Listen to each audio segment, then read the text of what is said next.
السلام علیکم ورحمۃ اللہ وبرکاتہ۔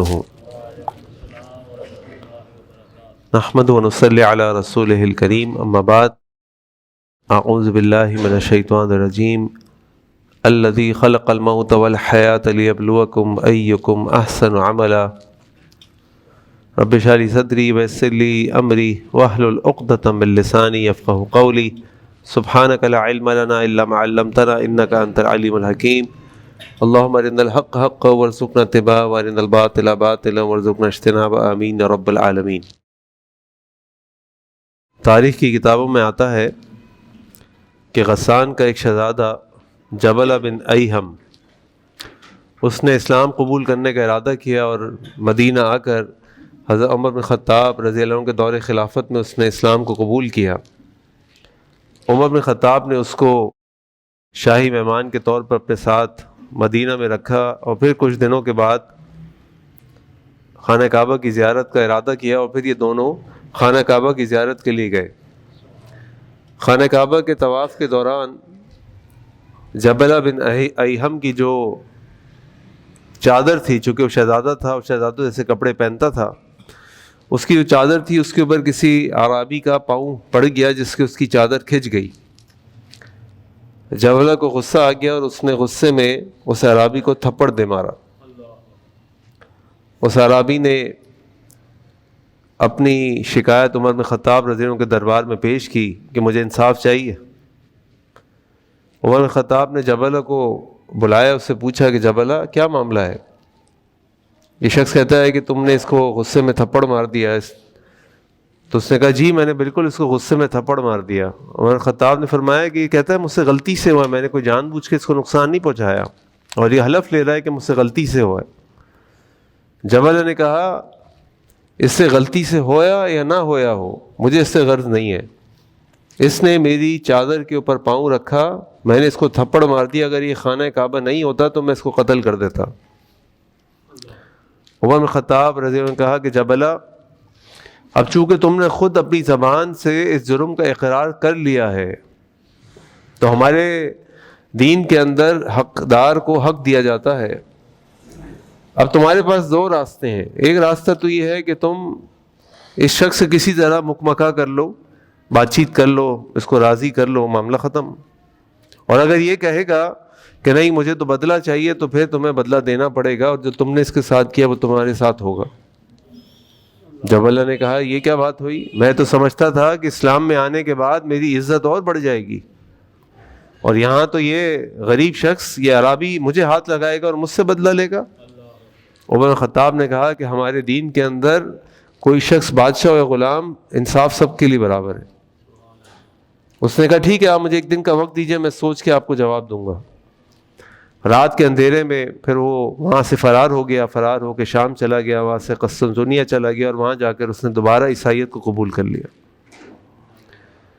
اس غصے کی وجہ سے وہ جبلہ جو اسلام کے اندر داخل ہوا، اپنے اس غصے کی وجہ سے وہ اسلام کے اندر سے نکل گیا۔ یہ غصہ ایک ایسی چیز ہے کہ اللہ کے نبی صلی اللہ علیہ وسلم کے بعد جب ایک شخص آیا اور آ کے کہا کہ اللہ کے نبی صلی اللہ علیہ وسلم اوصنی، مجھے وصیت کیجئے، تو نبی کریم صلی اللہ علیہ وسلم نے اس سے کہا لا تغضب، غصہ نہ کرو۔ اسی طرح ایک اور روایت میں دوسرے الفاظ سے آتا ہے کہ ایک شخص اللہ کے نبی کے پاس آیا اور کہا کہ اللہ کے نبی صلی اللہ علیہ وسلم منی بامر، مجھے کسی ایسے کام کا حکم دیجئے کہ جو میرے لیے کافی ہو جائے، اس کے علاوہ کچھ نہ کروں جب تک کہ میں اس کو اچھی طرح سمجھ نہ لوں۔ تو آپ نے فرمایا لا تغضب، غصہ نہ کرو۔ اور ایک اور روایت میں آتا ہے کہ ایک شخص آیا اور آ کے اس نے اللہ کے نبی سے کہا کہ اللہ کے نبی صلی اللہ علیہ وسلم مجھے کوئی نصیحت کیجیے، آپ نے فرمایا لا تغضب۔ پھر وہ شخص واپس چلا گیا، پھر آیا، پھر اس نے کہا مجھے کوئی نصیحت کیجیے، آپ نے فرمایا لا تغضب۔ پھر وہ چلا گیا، پھر وہ واپس آیا، اور روایت میں آتا ہے جب وہ واپس آیا اللہ کے نبی صلی اللہ علیہ وسلم ہر دفعہ یہی کہتے کہ لا تغضب، غصہ نہ کرو۔ یہ غصہ ایک ایسی چیز ہے جو انسان کو اللہ تعالیٰ کے غضب کا شکار بنا دیتی ہے۔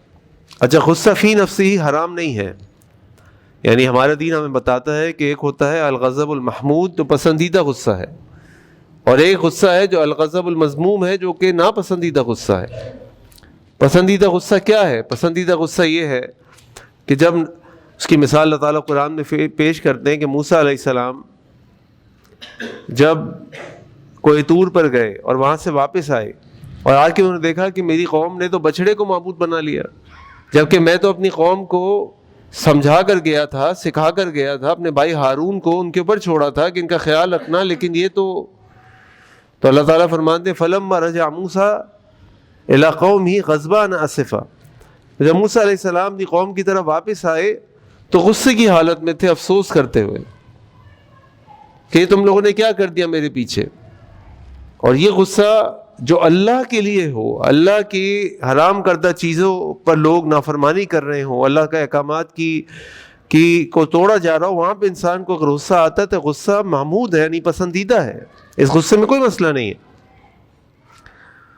اللہ کے نبی صلی اللہ علیہ وسلم کی زوجہ ام عائشہ فرماتی ہیں کہ نبی کریم صلی اللہ علیہ وسلم نے کبھی کسی غلام کو ہاتھ نہیں لگایا، کبھی کسی عورت کو ہاتھ نہیں لگایا، کبھی کسی کو نہیں مارا، الا یہ کہ ان کو جہاد کے میدان میں ہوں اور اللہ کے دشمنوں سے لڑ رہے ہوں، یا یہ کہ ان کو غصہ آئے کہ جب اللہ تعالیٰ کے حرام کردہ چیزوں پر انسان اس پر عمل کرنے میں لگ جائے، اللہ کی نافرمانی کرنے پہ لگ جائے تو اس پہ ان کو غصہ آ جاتا تھا۔ لیکن غصے میں بھی اللہ کے نبی صلی اللہ علیہ وسلم کیا کرتے تھے؟ اللہ کے نبی صلی اللہ علیہ وسلم ایک دفعہ باہر نکلے، دیکھا کہ صحابہ جو ہیں وہ قدر کے معاملے میں جھگڑ رہے، بحث مباحثہ کر رہے، ایک فریق ایک آیت سناتا، ایک فریق ایک آیت سناتا، تو اللہ کے نبی صلی اللہ علیہ وسلم کے روایت میں آتا ہے ان کے چہرے کا رنگ سرخ ہو گیا، یہاں تک کہ انار کی طرح ہو گیا، اور آپ نے فرمایا بہذا امرتم، کیا تمہیں یہ حکم دیا گیا ہے؟ اور لہذا خلقتم، کیا تمہیں اس لیے پیدا کیا گیا ہے کہ تم یہ باتیں کرو ایک دوسرے سے، کہ آپس میں لڑو اور جھگڑو اور غصے کرو، اللہ کی آیات کا مذاق اڑاؤ؟ اور اللہ کے نبی صلی اللہ علیہ وسلم غصے میں آ گئے۔ لیکن جو اصل بات ہے یہاں سوچنے اور سمجھنے کی کہ غصہ محمود ہو یا مذموم، ہم کوئی ایسا کام نہیں کریں گے جو کام شریعت نے ہمیں منع کیا ہو۔ مثال کے طور پہ اگر کسی کو غصہ آ جائے، چاہے وہ اس بات پر غصہ آ رہا ہو کہ کوئی شخص بتوں کی پوجا کر رہا ہے، کوئی شخص قبروں پہ سجدے کر رہا ہے، کوئی شخص معاذ اللہ اللہ تعالیٰ کے ساتھ کھلا شرک کر رہا ہے، لیکن وہ اپنی زبان سے گالی نہیں نکال سکتا، وہ اس کو مار نہیں سکتا، وہ اس کو برا بھلا نہیں کہہ سکتا، کیونکہ اس کا مقصد یہ ہے کہ اس نے اس شخص کو اس گندگی سے، اس شرک سے، اس گناہ سے بچانا ہے۔ اگر بچانا ہے تو لڑ کے بچائیں گے آپ یا محبت سے بچائیں گے آپ؟ تو اللہ کے نبی صلی اللہ علیہ وسلم کتنے غصے میں ہو، کتنا ان کا چہرہ لال ہو جائے، لیکن بات وہ ایسے کرتے، ایک اور واقعہ کہ اللہ کے نبی صلی اللہ علیہ وسلم مسجد میں بیٹھے، ایک شخص آیا اور آ کے کہتا ہے کہ بھائی، یعنی ابھی اس کی محلے کی مسجد میں نماز ہو رہی تھی اور وہ یہاں پہنچ گیا، اس سے پوچھا بھائی تم واپس یہاں پر کیسے آ گئے؟ تو نماز ہو رہی ہے۔ اس نے کہا میں نے اس امام کے پیچھے نماز نہیں پڑھنی۔ کیوں نہیں پڑھنی؟ اللہ کے نبی نے پوچھا کیوں نہیں پڑھنی؟ اس نے کہا میں نے اس لیے نہیں پڑھنی کہ ہم تھکے ہارے آتے، اتنی لمبی لمبی نمازیں ہم کو پڑھاتا ہے، تو میں نہیں پڑھتا اس کے پیچھے۔ اللہ کے نبی صلی اللہ علیہ وسلم نے امام کو بلایا، صحابی کو بلایا، اور اس سے کہا کہ تم لوگوں کو کیا ہو گیا؟ تم لوگوں کو دین سے بھگانے والے ہو، دور کرتے ہو دین سے، اور آپ کا چہرہ سرخ ہو گیا کہ تم اس طرح کے لوگوں کو لمبی لمبی نمازیں پڑھاؤ گے، تھکے ہارے مزدور ہیں، کسان ہیں، تو یہ تو بھگ جائیں گے نماز۔ دیکھو نا، اسے نماز چھوڑ دی اپنی، اسے جماعت چھوڑ دی اپنی۔ تو ہم غصہ محمود ہو یا مذموم، کیا غصہ ہے جو ہم دنیا کے معاملے میں کرتے ہیں؟ آپ کو بیوی پہ غصہ آ گیا، آپ نے 2 گالیاں دیں، اس کے بہن بھائیوں کو گالیاں دیں، اس کے ماں باپ کو گالیاں دیں، اس کے خاندان کو گالیاں دیں، اور ٹھنڈے ہو گئے آپ۔ وہ بیچاری کچھ کر نہیں سکتی نا۔ آپ کو غصہ آ گیا تو آپ نے محلے والوں جھگڑا شروع کر دیا۔ ابھی پچھلے پیر کو جب میں نے درس دیا تو درس کے بعد پیچھے یہاں جھگڑا شروع ہو گیا، تو کچھ پتہ نہیں کیا معاملہ تھا، لیکن بہت لڑائی ہو رہی تھی۔ اب کس چیز کے لیے جھگڑا ہے؟ اللہ کے لیے جھگڑا ہے، اس کے رسول کے لیے جھگڑا ہے، آخرت کے لیے جھگڑا ہے، حرام حلال کے نہیں، میری عزت کا جھگڑا ہے، مال کا جھگڑا ہے، نام کا جھگڑا ہے، میری میں کا جھگڑا ہے۔ یہ الغضب المذموم ہے، یہ پسندیدہ غصہ نہیں ہے۔ اس معاملے میں تو دین ہمیں کہتا ہے کہ وَلْيَعْفُوا وَلْيَصْفَحُوا، معاف کر دو اور بھول جاؤ۔ اَلَا تُحِبُّونَ أَن يَغْفِرَ اللَّهُ لَكُمْ، کیا تم یہ اس بات کو پسند نہیں کرتے کہ اللہ تعالیٰ بھی تم کو معاف کر دے؟ معاف کر دو اور بھول جاؤ۔ تو یہاں سمجھنے کی بات یہ ہے، جو غصہ ہے نا، یہ ایک احساس ہے جو کہ قدرتی احساس ہے، یہ اللہ نے انسان کے اندر ڈالا ہے، اور اسی لیے آپ دیکھیے کہ وہ حدیث کہ اللہ کے نبی صلی اللہ علیہ وسلم فرمایا کہ کسی مسلمان کے لیے جائز نہیں کہ وہ اپنے کسی اور مسلمان بھائی سے 3 دن سے زیادہ قطع تعلق کرے۔ اس کا معنی یہ ہوا کہ اگر آپ کا کسی سے کوئی ناراضگی ہو گئی، ٹھیک ہے، کوئی بات ہو گئی، اس نے آپ کا دل دکھا دیا، اس نے آپ ساتھ زیادتی کر دی، اس نے آپ کی نافرمانی کر دی، بیوی ہے، بچے ہیں، شوہر ہے، ماں باپ ہیں، جو بھی ہے، اب آپ کا دل نہیں چاہ رہا بات کرنے کا نا، کوئی بات نہیں، دن گزار لیں، دوسرے دن بھی گزار لیں، لیکن تیسرے دن تک غصہ نہیں رہنا چاہیے، تیسرے دن یہ غصہ ختم ہو جانا چاہیے، اور کھلے دل سے اس کو معاف کر کے اس کے ساتھ صلہ رحمی کر لیں اور اس کے ساتھ تعلق کو قائم کر لیں۔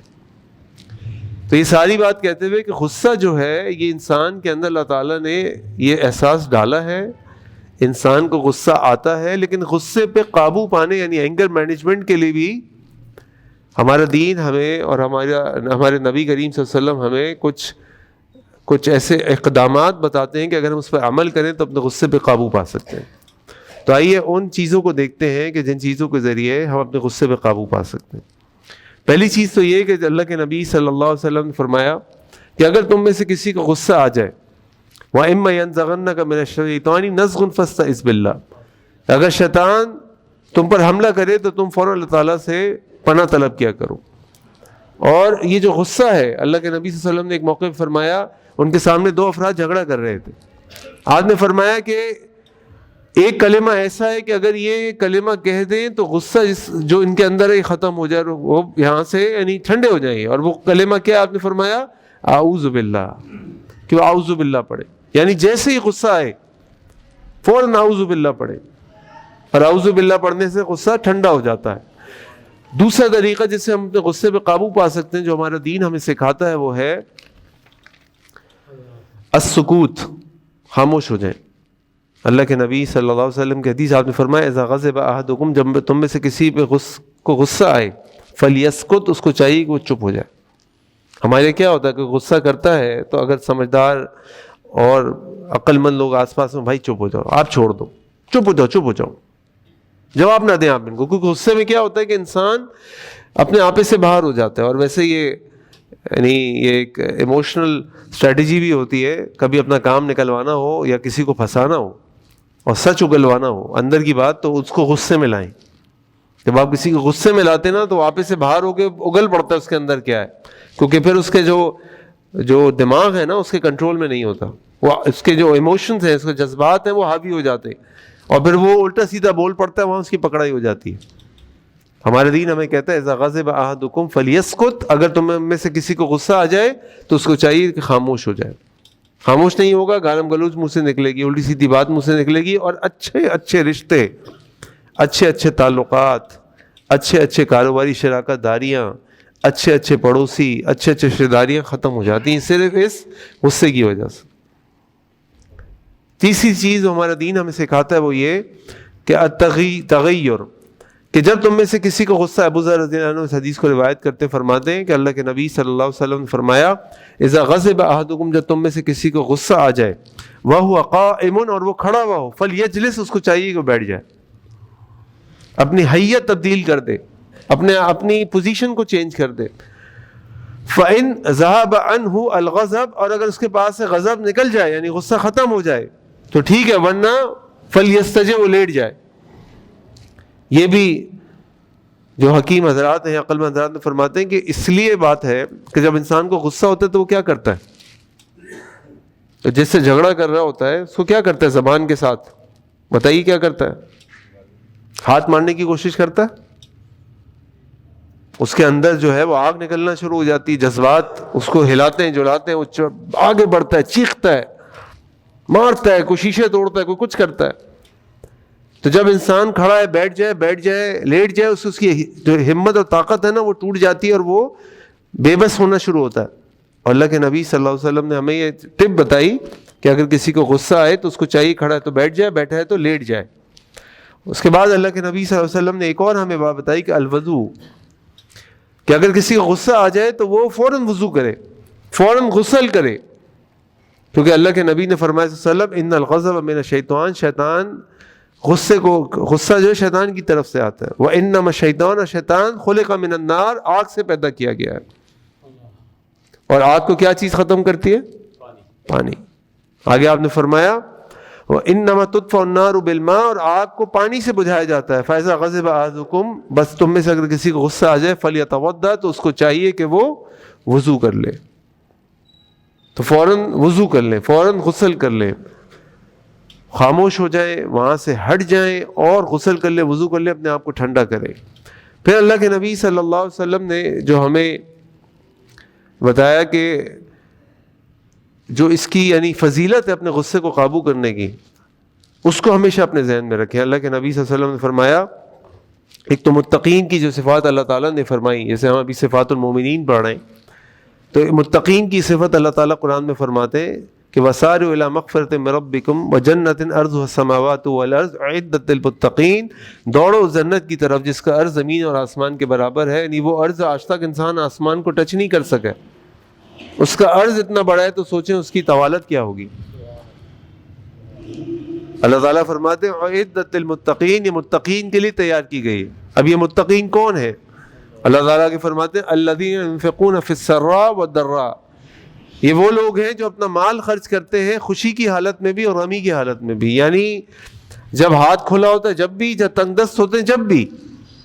والکاظمین الغیظ، اور یہ اپنے غصے پہ قابو پا لیتے ہیں، یہ اپنے غصے پہ قابو پا لیتے ہیں. اور اللہ کے نبی صلی اللہ علیہ وسلم نے ایک حدیث میں فرمایا من کظم غیظا، جس نے اپنے غصے پہ قابو پا لیا، وَهُوَ قَادِرٌ، اور وہ اس بات پہ قدرت رکھتا تھا، عَلَىٰ أَن يَنفُذَهُ، کہ وہ اس کو نافذ کر دے، یعنی جس پہ زور چل سکتا تھا وہ زور چلا لے.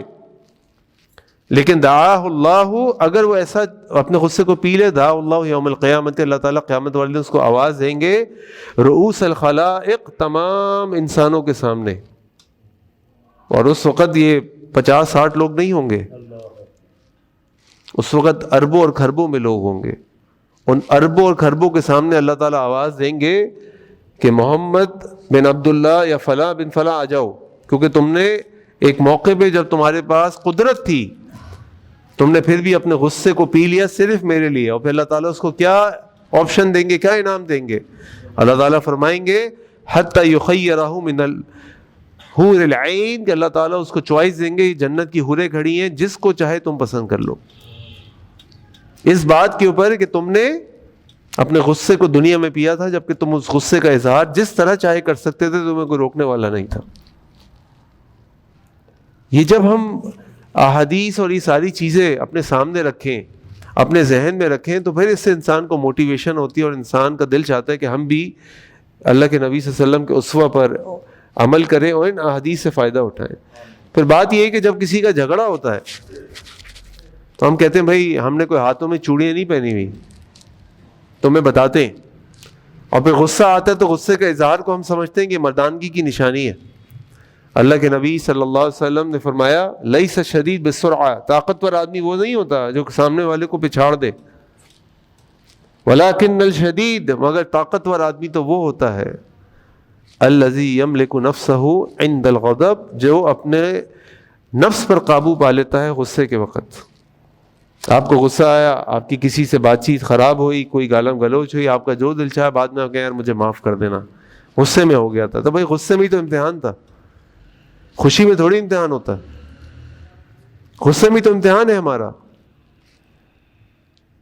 تو اللہ کے نبی فرمانے صلی اللہ علیہ وسلم مردانگی یہ نہیں ہے، پہلوان یہ نہیں ہے، طاقتور یہ نہیں ہے کہ جو دل چاہے غصے میں بول دو. طاقتور تو یہ ہے کہ غصے پہ قابو پا لو، غصے پہ قابو پا لو. یہ صحیح معنی میں رجولہ، یعنی جو مرد ہے نا، مردانگی ہے انسان کی. تو اللہ کے نبی صلی اللہ علیہ وسلم کی حدیث بھی آپ نے فرمایا لا تغضب ولک الجنہ، غصہ نہ کرو تمہارے لیے جنت ہے، غصہ نہ کرو تمہارے لیے جنت ہے. یعنی غصے پر جب انسان قابو پا لیتا ہے تو اللہ اسے انعام میں جنت دیتے ہیں. اللہ تعالیٰ ہم سب کو جنت دے دے، آمین. اسی طرح اللہ کے نبی صلی اللہ علیہ وسلم کی طرف آپ دیکھیں، ان کے اسوہ کی طرف آپ دیکھیں، آپ صلی اللہ علیہ وسلم کے ساتھ کیا نہیں کیا گیا، بار بار اس کا ذکر ہوتا ہے. لیکن اللہ کے نبی صلی اللہ علیہ وسلم اپنے غصے پہ قابو پا لیتے تھے. ایک مشہور واقعہ آپ نے سنا ہے نا کہ آپ صلی اللہ علیہ وسلم ایک چادر پہنے ہوئے تھے، ایک اعرابی آیا اور اس نے آ کے اللہ کے نبی صلی اللہ علیہ وسلم کی چادر کو کھینچا اور اپنا سوال رکھا، اور آپ صلی اللہ علیہ وسلم کی گردن پہ نشان آ گئے. اب یہ کسی سے بات کرنے کا طریقہ نہیں، اور یہاں تو اللہ کے نبی موجود ہیں. کتنا میرے ساتھ یہ کوئی کر لے، آپ کے ساتھ کوئی کر لے تو ہم کیا کریں گے؟ غصہ تو آئے گا۔ اور سارے صحابہ موجود ہیں حکم کی تعمیل کرنے کے لیے، عمر بن خطاب کو آواز دیں گے، وہ آئیں گے، اللہ کے نبی بتائیں کس کی گردن اڑا دوں؟ سارے صحابہ کھڑے ہیں وہاں پہ، میدان ہے، لیکن اللہ کے نبی صلی اللہ علیہ وسلم غصہ نہیں کرتے، بلکہ کہتے ہیں جو سائل ہے نا، اس سائل کا سوال جو ہے اس کو جواب دو، اس کی ضرورت پوری کرو اور بھی دے دو اس کو۔ اور یہ اللہ کے نبی صلی اللہ علیہ وسلم کا اسوہ ہے، لقد کان لکم فی رسول اللہ اسوۃ حسنہ وانک لعلی خلق عظیم۔ یہ ہے اللہ کے نبی صلی اللہ علیہ وسلم کا اسوہ، یہ ہے صفت مومن۔ حضرت عبداللہ بن مبارک رضی اللہ عنہ سے پوچھا کیا، اجمع لنا حسن الخلق فی کلمۃ واحدہ، ہمارے لیے حسن اخلاق، اچھے اخلاق کو ایک جملے میں بیان کر دیجئے۔